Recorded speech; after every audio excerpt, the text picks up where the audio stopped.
హోరాహోరీగా ఆంధ్రప్రదేశ్లో అసెంబ్లీ ఎన్నికలు ముగిసిన తర్వాత ఫలితాలు మరికొన్ని రోజుల్లో వెలువడనున్నటువంటి ఈ తరుణంలో రోజుకి ప్రజల్లో ఆసక్తి పెరుగుతోంది.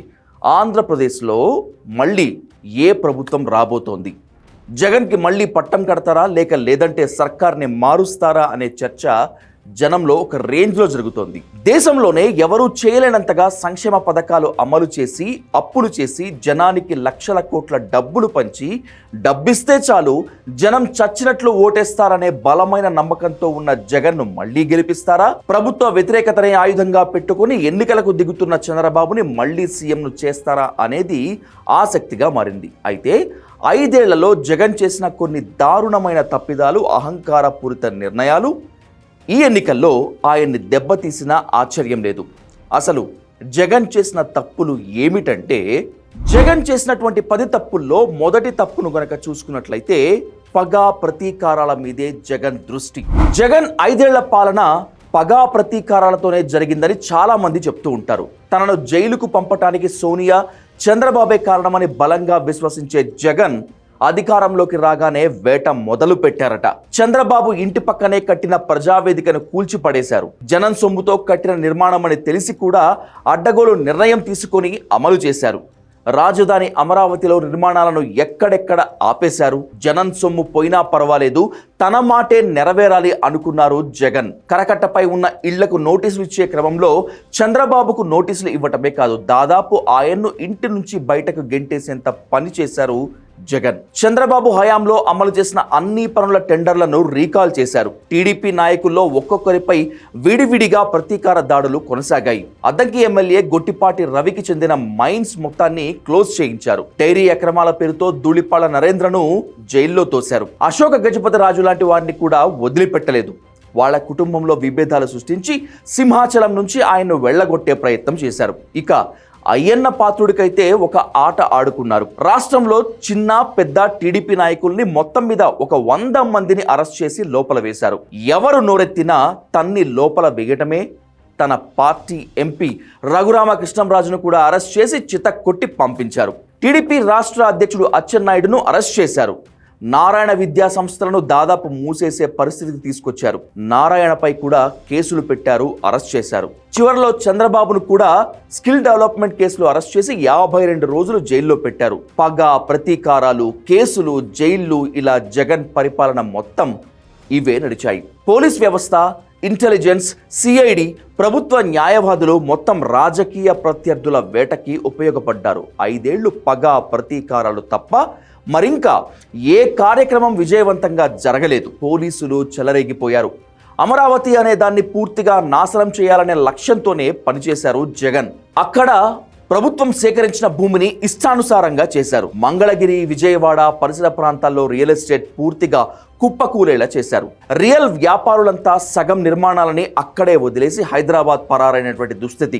సోషల్ మీడియాలో ప్రభుత్వ వ్యతిరేక పోస్టులు పెట్టినా, చర్చలు జరిపినా కేసులు పెట్టి సిఐడి ఆఫీస్ చుట్టూ తిప్పారు. చివరికి పవన్ లాంటి వ్యక్తి విశాఖలో సభ పెట్టుకుంటానంటే నానా యాగి చేశారు పోలీసులు. పైన జగన్ ఏం చేశారో కింద ఎమ్మెల్యేల నుంచి కార్పొరేటర్ల వరకు ఇదే అప్లై చేశారు. జిల్లాల్లో, గ్రామాల్లో తమకు నచ్చని వాడి మీద కేసులు పెట్టించడం, చితక్కొట్టించడం, ఇదే పని మీద ఉన్నారు కింది స్థాయి నాయకులు. వీళ్లకు సేవ చేయటానికి మాత్రమే 5 ఏళ్లు ఏపీలో పోలీసులు పనిచేశారు. 5 ఏళ్లు నిత్యం ఏదో ఒక వివాదం, ఏదో ఒక రగడ నడుస్తూనే ఉన్నాయి. ఏపీలో అన్రెస్ట్ అనేది అసాధారణం అయిపోయింది. జగన్ చేసిన 2వ తప్పు, కబ్జాలతో వణికించిన మంత్రులు, నేతలు. జగన్ జోరు చూసి కింది స్థాయిలో మంత్రులు, ఎమ్మెల్యేలు చెలరేగిపోయారు. ఉత్తరాంధ్ర ఇన్ఛార్జిగా వెళ్లిన ఎంపీ విజయసాయి రెడ్డి ఆ 3 జిల్లాలను వణికించేశారు. సామాన్య ఉద్యోగులు, సాదాసీదా వ్యాపారులు కూడా భయపడిపోయే పరిస్థితి వచ్చింది. వ్యాపారాలు పెట్టారు, కబ్జాలు చేశారు. రియల్ ఎస్టేట్ వాళ్ళందరినీ తమ కంట్రోల్లో పెట్టుకున్నారు. తన్ని మరీ భూములు లాక్కున్నారు. విజయనగరంలో మజ్జి శ్రీనివాస్ అలియాస్ చిన్న సీను లాంటి వాళ్ళు మరింత చెలరేగిపోయారు. ప్రభుత్వ కాంట్రాక్టులన్నీ వైసీపీ వాళ్లే కైవసం చేసుకున్నారు. సాయిరెడ్డితో పాటు వైసీపీ వాళ్ళందరూ విశాఖలో వ్యాపారాలు విస్తరించారు. విశాఖపట్నం భూములపైనే పడ్డారు. ప్రశాంతంగా ఉండే విశాఖ కబ్జాల పర్వంతో వణికిపోయింది. విశాఖ ఎంపీ ఎంవివి సత్యనారాయణ తన రియల్ ఎస్టేట్ సామ్రాజ్యాన్ని విస్తరించే పనిలో భాగంగా అడ్డగోలు కబ్జాలు చేసి పడేశారు. జగన్కు అత్యంత సన్నిహితుడైన జీవి అనే ఆడిటర్ విశాఖను గుప్పిట్లో పెట్టుకుని ఆడించారు. ఇక మిగిలిన ప్రాంతాల్లో ఎమ్మెల్యేలు గనుల మీద పడ్డారు. పెద్దిరెడ్డి, సజ్జలతో పాటు కనీసం 60-70 మంది ఎమ్మెల్యేలు మైనింగ్ పైనే ఆదాయాన్ని సమకూర్చుకున్నారు. అన్నీ తెలిసి కూడా సీఎం జగన్ నిమ్మకు నీరెత్తినట్లు వ్యవహరించారు. పార్టీ పరంగా విశాఖ చేజారిపోతోంది అన్న హెచ్చరికతో విజయసాయిరెడ్డిని ఉత్తరాంధ్ర బాధ్యతల నుంచి తప్పించారు. ఆర్థిక మంత్రి ఏకంగా పాణ్యం సిమెంట్స్ కంపెనీని కొనుక్కున్నారు. ఆ మంత్రి ఈ మంత్రి అని లేదు, అందరూ 100 ఏళ్లకు కావాల్సినంత సంపాదించుకున్నారు. పైకి మాత్రం అంతా సీఎం చూసుకుంటున్నాడు. తనకు రూపాయి సంపాదన కూడా లేదంటూ చెప్పుకువచ్చారు. ఇవన్నీ ఎప్పటికప్పుడు ఇంటెలిజెన్స్ ద్వారా తెలుసుకుంటూనే జగన్ నిర్లక్ష్యంగా వదిలిపెట్టారనే ప్రచారం ఉంది. ఇప్పుడు ఇదే ప్రమాదంగా మారింది. జగన్ చేసిన 3వ అతిపెద్ద తప్పు జనాలకు, లీడర్లకు అందుబాటులో లేకపోవటం. జగన్ చేసిన మరో పెద్ద తప్పిదం 5 ఏళ్లలో ఎమ్మెల్యేలు కానీ మంత్రులు కానీ 1-to-1 కలవకపోవటం.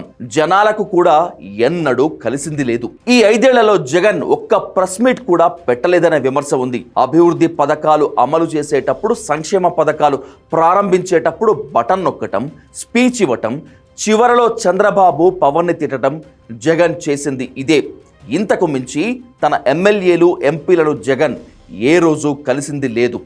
జనాలను అసలే కలవలేదు. ఎమ్మెల్యేలకు, ఎంపీలకు ఎంట్రీ ఇస్తే వాళ్ళ డిమాండ్లు పెరిగిపోతాయనేటువంటిది సీఎం ఆలోచన. జగన్కు, నాయకులకు మధ్య సజ్జల అనే ఒక మీడియేటర్ మాత్రమే ఉన్నాడు. అసలు ఎమ్మెల్యేలను, జనాలను కలవకపోవడంతో తాడేపల్లి కోట బయట ఏం జరుగుతుందో తెలుసుకోలేకపోయారు సీఎం జగన్. జగన్ చేసిన 4వ తప్పు లిక్కర్ పేరుతో జనాల నుంచి నిలువు దోపిడీ. జగన్ చేసిన మరో భారీ తప్పిదం ఏపీలో మద్యం అమ్మకాలను మొత్తం తన కంట్రోల్లో పెట్టుకోవటం. మద్యం అమ్మకం ద్వారా తనకు, పార్టీ నాయకులకు ఆదాయాన్ని సమకూర్చుకోవచ్చని ప్లాన్ వేశారు జగన్. దేశంలో దొరికే బ్రాండ్లు అన్నింటినీ రాష్ట్రంలోకి అడుగు పెట్టనివ్వకుండా సొంత బ్రాండ్లు క్రియేట్ చేశారు. ఇది జగన్ విశృంఖలతకు మచ్చుతునక. భూమ్ భూమ్, ప్రెసిడెంట్ మెడల్ ఇలాంటి పిచ్చి పేర్లతో లిక్కర్ బ్రాండ్లను సృష్టించి ఏపీకే పరిమితం చేసి అధిక రేట్లకి లిక్కర్ అమ్ముకున్నారు. అది తాగితే అనారోగ్యం, మరోవైపు ధర ఎక్కువ. కేవలం సొంత లిక్కర్ పాలసీ అమ్మకాల వల్ల జగన్, ఆయన చుట్టూ ఉన్న కొందరు మాత్రమే వేల కోట్ల రూపాయలు సంపాదించుకున్నారనే ఆరోపణలు కూడా ఉన్నాయి. భారతదేశంలోని ఏ రాష్ట్రంలోనూ ఇలా లిక్కర్ బ్రాండ్లు పెట్టి ప్రభుత్వం అమ్ముకున్న పరిస్థితి లేదు. జగన్కు డబ్బు ఎలా సంపాదించాలో తెలుసు, ఎక్కడి నుంచి కూడా సంపాదించాలో కూడా తెలుసు. మద్యం మీద కబ్జా పెట్టి సొంత బ్రాండ్లు సృష్టించి లాభపడ్డారనే విమర్శ ఉంది. మద్యాన్ని పూర్తిగా నిషేధిస్తానని ఇచ్చిన హామీని కూడా గాలికి వదిలేశారు జగన్. లిక్కర్ రాష్ట్రంలో చాలా మందిని ప్రభావితం చేస్తుంది. ఒక పక్క డబ్బులు ఇస్తున్నాడు, మరో పక్క ఇలా జనాలను దోచేశాడు అనే టాక్ పబ్లిక్కు భారీగా వెళ్ళిపోయింది. జగన్ చేసిన 5వ తప్పు రాష్ట్రంలో ఇసుక కొరత, అల్లాడిపోయిన సామాన్య ప్రజలు. లిక్కర్ తర్వాత జగన్ సమకూర్చుకున్న ఆదాయ వనరు ఇసుక.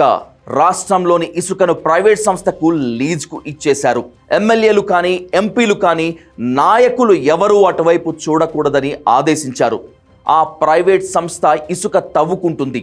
దానికి ఎంత చెల్లించాలో అంత ప్రభుత్వానికి చెల్లిస్తుంది. దీంతో రాష్ట్రంలో ఇసుక కరువు వచ్చేసింది. ఇసుక రేటును ప్రైవేట్ సంస్థ రేటు నిర్ణయించింది. చాలా నిర్మాణాలు ఇసుక లేక నిలిచిపోయాయి. చివరికి అధిక రేటు ఇచ్చి కొనుక్కోవాల్సిన పరిస్థితి వచ్చింది. ఇసుక కారణంగా జగన్ ఆర్థికంగా బలపడి ఉండొచ్చేమో కానీ సామాన్యులు మాత్రం ఇసుక దెబ్బకు వెలవెల్లాడిపోయారు. జగన్ చేసిన మరో తప్పిదం మొత్తం ఇసుకను అమ్ముకోవటం. జగన్ చేసిన 6వ తప్పు గోతుల్లా మారినటువంటి రహదారులు, సామాన్య జనాలకు ఇక్కట్లు. ఆంధ్రప్రదేశ్లో అస్తవ్యస్తంగా ఉన్న రోడ్ల గురించి పక్క రాష్ట్రంలోనే కాదు, విదేశాల్లోనూ చర్చ జరిగింది.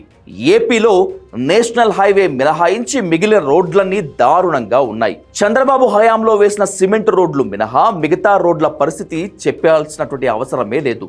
డబ్బులన్నీ సంక్షేమ పథకాలకే పోవటంతో రోడ్లను పూర్తిగా వదిలేసింది జగన్ సర్కార్. ఏపీలో రోడ్లపై సోషల్ మీడియాలో వేల జోక్స్ వీడియోలు కనిపిస్తాయి. ముందుగా 3 నుంచి 4 వేల కోట్లు ఖర్చు చేసి రోడ్లు బాగు చేయించి ఉంటే బాగుండేది. అయితే అది కూడా చేయలేకపోయారు. జనం ఏం మాట్లాడుకుంటున్నారో జగన్కి తెలియకపోవటమే చాలా సమస్యలు పరిష్కారం కాకపోవటానికి అసలైన కారణం. దీనికి తోడు సంక్షేమ పథకాలకు ప్రతి నెల వేల కోట్లు ఖర్చు చేయటం, ఆదాయం పెరగకపోవడంతో మౌలిక సదుపాయాలపై జగన్ దృష్టి పెట్టలేదు. అదే ఆయన చేసిన 6వ అతిపెద్ద తప్పు. జగన్ చేసిన 7వ తప్పు బాబాయ్ కేసుతో బజారున పడిన పరువు. 2019లో జగన్ బాబాయ్ వైఎస్ వివేకాను హత్య చేశారు. ఆ ఎన్నికల్లో ఈ హత్యని బాగా వాడుకున్నారు జగన్. చంద్రబాబే ఈ హత్య చేయించాడని ప్రచారం చేశారు. ఆ తర్వాత 5 ఏళ్లలో వివేక హత్య కేసులో జగన్, ఆయన కుటుంబం అబాసు పాలైంది. జగన్ సోదరుడు అవినాష్ రెడ్డి ఈ కేసులో ప్రధాన నిందితుడిగా ఉన్నారు. అవినాష్ తన తండ్రిని కూడా ఈ కేసులో అరెస్ట్ చేశారు. వివేకాకు సన్నిహితుడైన దస్తగిరి నేనే ఈ హత్య చేశానని అప్రూవర్గా మారాడు. ఆయన అవినాష్ రెడ్డిపై ఆరోపణలు చేశాడు. రకరకాల ప్రయత్నాలతో అవినాష్ రెడ్డి జైలుకు వెళ్లకుండా తప్పించుకున్నాడు. ప్రస్తుతం బెయిల్పై ఉన్నాడు. వివేక గుండెపోటుతో చనిపోయాడని ఒకసారి, లేదు హత్య జరిగిందని మరోసారి, ఇలా రకరకాలుగా లీకులిచ్చి జగన్ చుట్టూ ఉన్న కోటరీ అడ్డంగా బుక్ అయింది. టీడీపీ సోషల్ మీడియా వివేక హత్యను 1కి 10 చేసింది. మరో సోదరి సునీతారెడ్డి జగన్ అవినాష్కు వ్యతిరేకంగా కోర్టులో పోరాడుతోంది. దీంతో ఇంటి గుట్టు రచ్చకెక్కింది. ఈ కేసు సిబిఐ చేతుల్లోకి వెళ్ళినా ఎటూ తేలింది లేదు. జగన్ను, అవినాష్ను కేంద్రంలోని మోదీ సర్కారే కాపాడుతోందని విపక్షాలు ఆరోపిస్తున్నాయి. అయితే వివేక హత్యకు కారణాలేంటి, హత్య వెనుక ఎవరున్నారనేటువంటిది తేలకపోయినప్పటికీ కేసు ప్రభావం మాత్రం ఖచ్చితంగా జగన్ గెలుపు ఓటములపై ఉంటుంది. జగన్ కుటుంబ సంస్కృతిపై జనం అసహ్యం పెంచుకునేలా వివేక హత్య పబ్లిక్లోకి వెళ్ళిపోయింది. జగన్ చేసిన 8వ తప్పు ఏపీలో ఏమాత్రం కనిపించని అభివృద్ధి. 5 ఏళ్లలో విజిబుల్ అభివృద్ధి ఏపీలో కనిపించలేదు.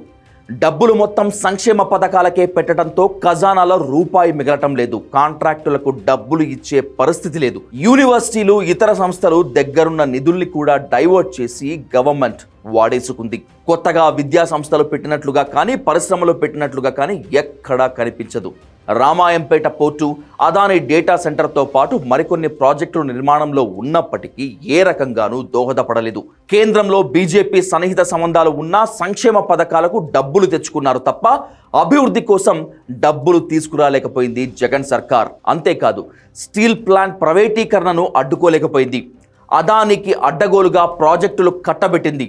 రోడ్లు లేవు, వంతెనలు లేవు, పరిశ్రమలు లేవు, విద్యా సంస్థలు లేవు. దీంతో ఏపీలో అభివృద్ధి జరగలేదనేటువంటిది జనంలోకి బాగా వెళ్ళిపోయింది. అంతేకాదు, బీజేపీతో రహస్య స్నేహం కూడా వైసీపీకి చెడు చేసింది.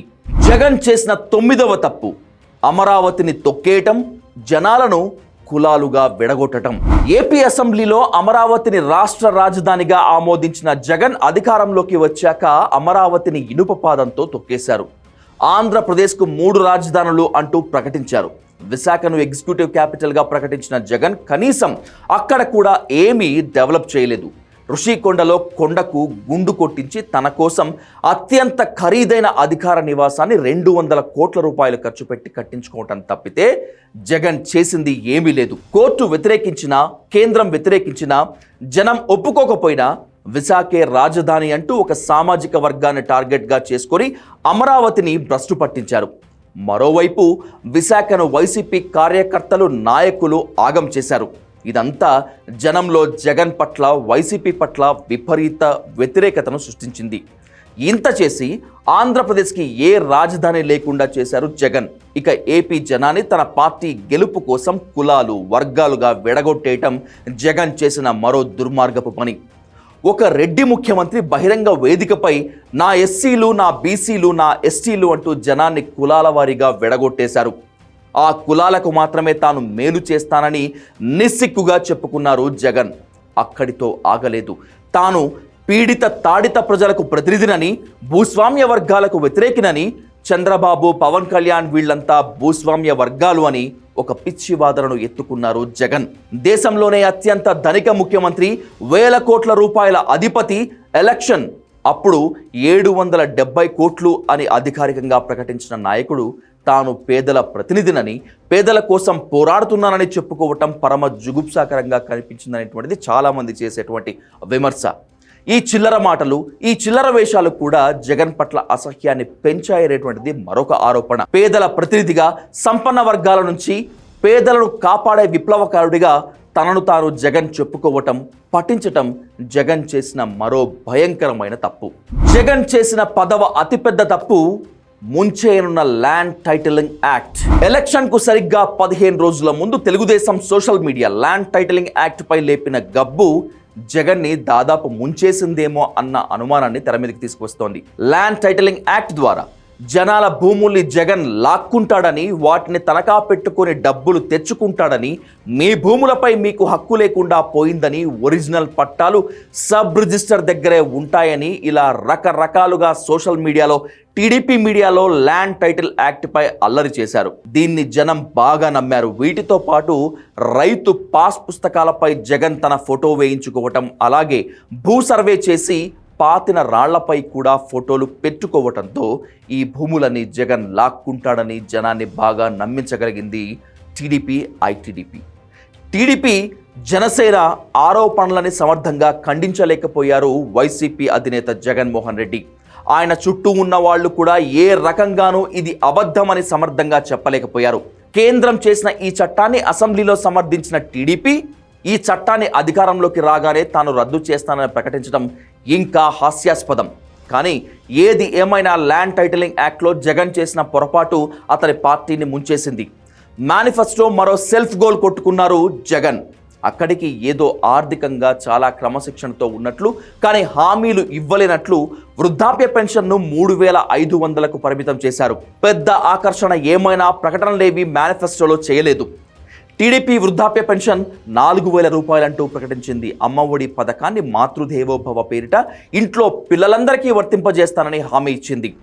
మహిళలకు ఉచిత బస్సు ప్రయాణం కూడా ప్రకటించింది. సహజంగానే టీడీపీ మేనిఫెస్టోపై జనంలో ఆసక్తి పెరిగింది. ఇలా జగన్ అహంకారంతో తప్పుల మీద తప్పులు చేసుకుంటూ వెళ్లారు. చివరికి తన పతనాన్ని తానే కొని తెచ్చుకున్నారు అనేటువంటి విమర్శ ఇప్పుడు అంతటా వినిపిస్తోంది.